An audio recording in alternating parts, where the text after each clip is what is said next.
Is your sales team pissing you off? Are they down in the dumps? Are they got low energy, low mood, low morale? But why? In this video, I'm going to break down how to change the dynamic of your sales team from a bunch of momos to a high-performing, winning, money-making, commission-chasing, Rolex wearing, limousine riding, the Rolex wearing, diamond ring wearing, kiss stealing, wheeling dealing, limousine riding, jet flying, son of a gun. You get the point. We're going to make a bunch of winners. So I'm going to break it down for you in this video. If you don't know who I am, my name's Usman. I'm the founder of Guided Growth. And over the last decade, I've built sales teams to 7 and 8 figures, and my best being 4 million a month. I worked at every level in sales as an employee: sales rep, setter, sales manager, head of sales, sales director. But I broke the shackles and I became a leader of my own business. And this is exactly what I'm going to show you today: how to lead the business and be the person who can take charge and get incredible results with your sales team. Most sales managers focus on the output, not the input, which is the KPIs. And the KPIs are driven by the behavior and the morale of the sales team. In this video, I'll cover the most common causes of poor morale and how to identify them. Simple, actionable steps that you can take right now to boost your team's motivation, and strategies to build a long-lasting, positive team culture so you never have to worry about poor morale again. You can't fix poor morale if you don't understand it. So in this video, I'm going to have a clear understanding for you of how you can understand why your team potentially have got the poor morale that they do have. So sales reps feel undervalued. You know, in 2015, there was a time where I first realized I wasn't just driven by commission. We think that they only are driven by commission. That's one of the biggest mistakes leaders are making. They think, I'm paying them enough, they're getting great commission, they're making 5, 10, 15K. Why are they still not driven? Well, the truth is, people actually want to be appreciated. For me, being recognized as the best was the single biggest motivator. And it's still the biggest motivator. The same motivation I had as a sales rep in 2015, 2014, where I wanted to be recognized as the best from my leaders. And now I want to be recognized as the best from my industry. It's actually very similar. So it's the lack of recognition which actually can demotivate a sales team. So you have to look at, how are you recognizing them? Have you asked them what's their biggest goal? And have you actually spent the time to actually understand them on a deeper level? Understanding their goals is where you would ask them, just like on a sales call where you understand the prospect's goals, understanding your sales reps, your setters. If you are managing a sales manager, you want to know exactly how and why they have those goals. So those goals that they have, if they don't feel like they can achieve them under your business or within your business, they're not going to be working for you for very long. They're going to leave. And understanding the high pressure environment that you do create, does it have support? With my sales team, I create an incredibly high pressure environment for them, but then they have a high level of support with that too. So I create so much pressure for them in that team, but then at the same time, I balance that with, like, if you need anything, I'm right here. Should we have another meeting today? Should we have another one-to-one today? It's just so much support goes alongside that high pressure, and that's how you drive amazing performance from your team. And then poor communication is the other thing. Lack of transparency. So many business owners that we work with, they don't even tell their setters how they're doing on their ads. They literally will say, they'll struggle with the ads. The CEO might have a struggle happening that day with the ads, or that week or that month, and something's not converting, a campaign went down. And what they do is they hide it from the setters, and they don't let the setters know because they don't want to look like they're not doing their job right. But great communication is being transparent, understanding your team, and having that trust with your team that they can handle that information. And in the beginning, you have to explain things and overly explain things to them, and then they start to understand you. Because if they understand you and the business and the wider team of the business, you will find that morale will go up. Morale is often that they don't feel like they're appreciated. They don't feel like they understand the business enough. It could also be commission driven, but a lot of the times it's actually driven by so many other factors, which is especially controlled by the leader. You can influence those heavily. Common signs that you've got poor morale in your team is decreased productivity, lack of engagement, increased sick, and negative attitudes. It's really simple. If people aren't turning up, they're not hitting their numbers, they're not engaged, they have bad attitudes, they are a team with poor morale. So you If you see these signs, if you see at least one, two, or more of these signs with your team, you know they're going to lead to a domino of behaviors. If their productivity goes down, I can tell you this, after their productivity goes down, they're less engaged, and they'll eventually, when they don't feel right that day and it's just 20% of a little headache, they would normally come in, they'll say, I'm sick, because they're not bothered anymore. And that's how you find that one staff member can just go further and further down and just go so far away. And then you spend all this time training and developing them, and now you got to rehire, re-recruit, spend all this time. And so many business owners are so driven on recruiting, finding new talent, and not pouring into their current team because they don't know how to fix it. They're not the right type of leader. They don't have the leadership skills to fix the problems that they've created. So what they do is just go and recruit every single time.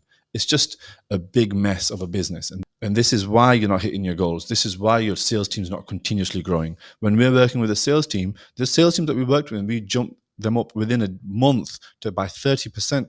It doesn't sound reasonable. How can you jump up revenue by 30%? Well, the truth is the leads were always already there. The marketing did their job, but sales were dropping the ball massively. They were just complaining about the leads. Their morale was low. Once we fixed and tweaked some of the systems and some of the way the team performs, instantly the team will change its dynamic and the revenue goes up. So CEOs who are fighting this battle, sales managers who are fighting this battle, thinking it's the team, you've got to think, what is missing? What is actually the sign, and what is the symptom? What is the problem? What's causing them to actually have this problem? And now the proactive steps that you're going to now take to boost morale, because now you know that you've probably got this problem in your business. First, you will start to recognize good behavior. So rather than punishing people all the time and talking negatively, just start doing more shout outs.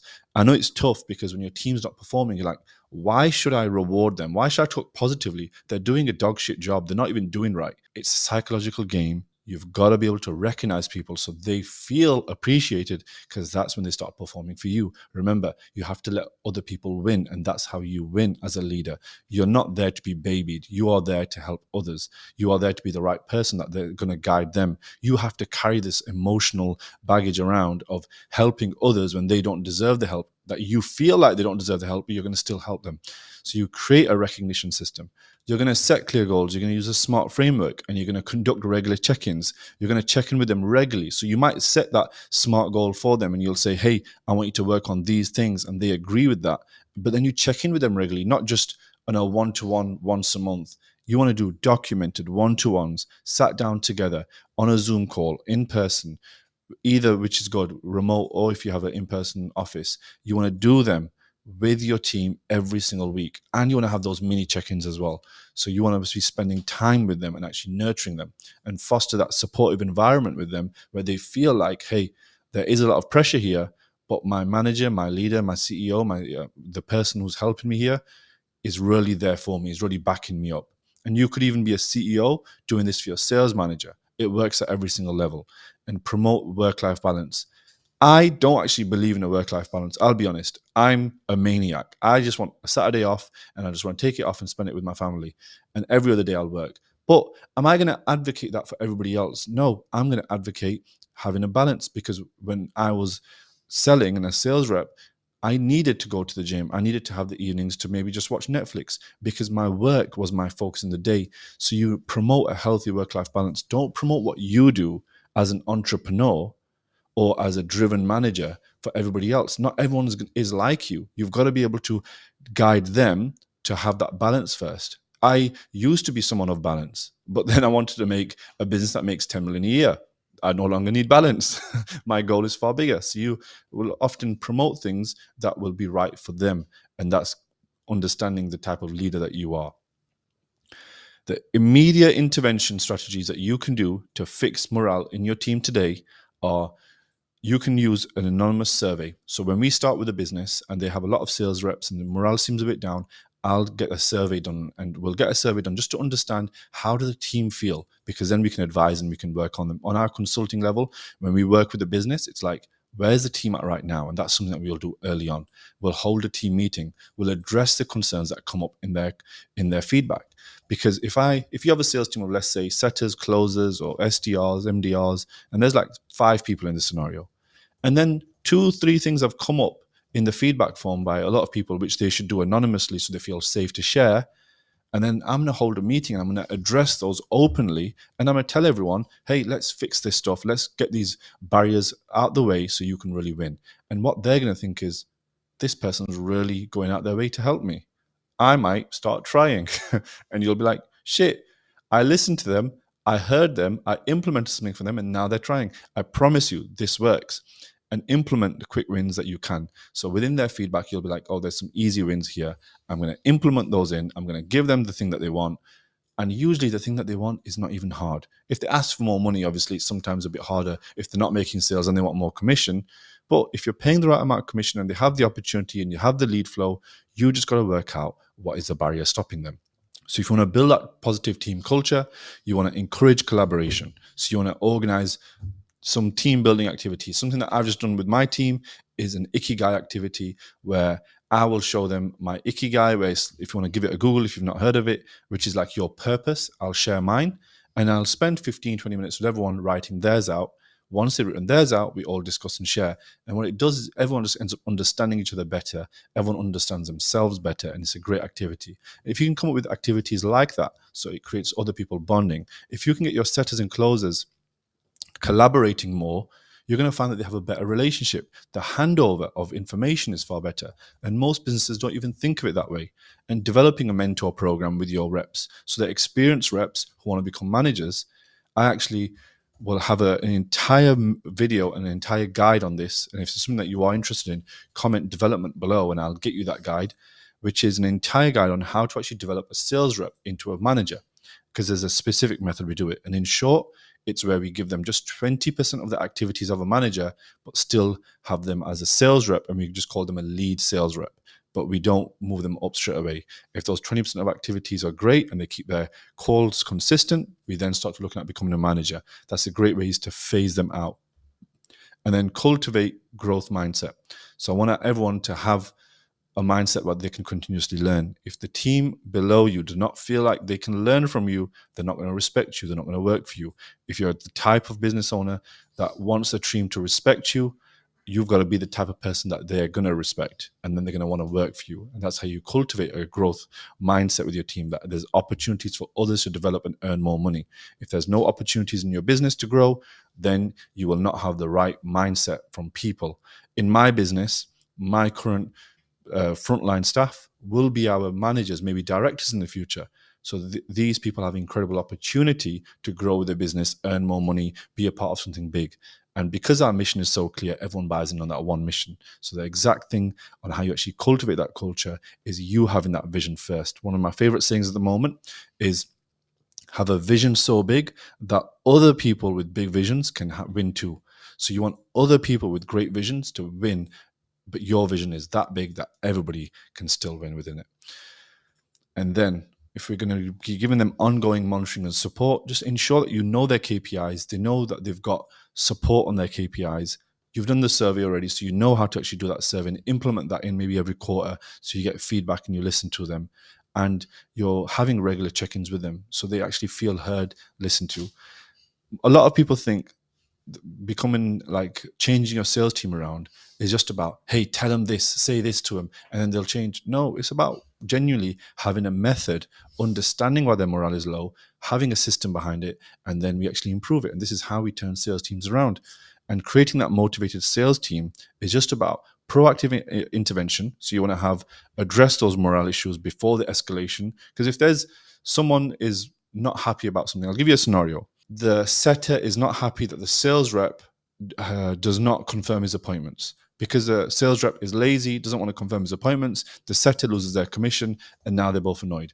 If you don't address this issue with your sales rep not confirming appointments, hurting your show ratio, and you don't understand the communication between the setter and closer, your team is a ticking time bomb, but you don't even know it. You've not even recognized it because of something that small that is happening within the team. And as you grow and scale your business, things could be happening, but you've not even noticed it. And that continuous support that you'll provide them will actually encourage them to keep that morale high. I know morale is high in the office. I've been into hundreds of sales offices. When I go into a sales office, I can tell within minutes, is this a team that's driven, highly driven, or are they just a bunch of momos who don't really care? And recognition of culture. So foster the environment that can celebrate others and their personal achievement. If you like these types of videos, which are very deep in education and business content, specifically for sales, and we really want to grow that sales department in your business, if that's something that you really enjoy, let us know, like, share, and subscribe. If you're something that you want to work with us, so you have a sales team and you have a specific problem with your sales team, you're a business that sells a really expensive high ticket product, but your sales team is not performing optimally, or you believe it can go to another level, see the link below. There's a calendar booking. You can speak to me or my team and we can go over that with you. If you want to watch the next video, see on the right hand side, or subscribe to the channel, and I'll catch you in the next video.